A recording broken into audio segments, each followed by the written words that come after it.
మొన్నటి వరకు ఓం నమో వెంకటేశాయలో అనుష్క రోల్ గురించి రకరకాల రూమర్స్ వినిపించాయి. సన్యాసిని అన్నారు, రాణి అన్నారు, ఎవరి మైండ్లో ఏమనిపిస్తే అవన్నీ అనేశారు. అయితే ఆ డివోషనల్ ఫిల్మ్లో అనుష్క గెటప్ గురించి కన్ఫర్మ్ న్యూస్ రివీల్ చేసింది మూవీ టీం. దసరా సందర్భంగా విషెస్ చెబుతూ ఓ వీడియో రిలీజ్ చేశారు.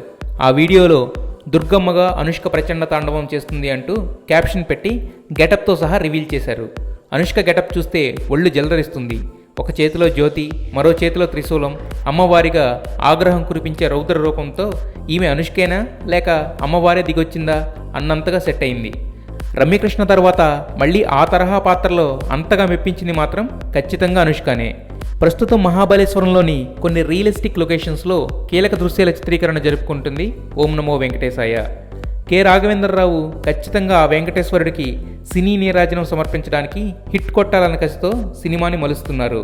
హడావిడి చేయకుండా అవుట్పుట్ మీద దృష్టి పెట్టి ఓ రేంజ్లో దూసుకుపోతుంది ఓం నమో వెంకటేశాయ యూనిట్. ఇప్పటికే పూర్తయిన చిక్మంగళూరు ఎపిసోడ్ల విజువల్స్, సీన్స్ అచ్చెరు పొందేలా తీశాడట దర్శకేంద్రుడు. ఆ విజువల్స్ చూస్తూ పాట పాడుతూ ఆనందంతో ఉద్వేగంతో కన్నీటి పర్యంతమయ్యారు ఎస్పీ బాలు. సో ఈ విధంగా చిన్న చిన్న ఫీలర్స్తో టీజర్స్తో అంచనాలు పెంచుతుంది ఓం నమో వెంకటేశాయ.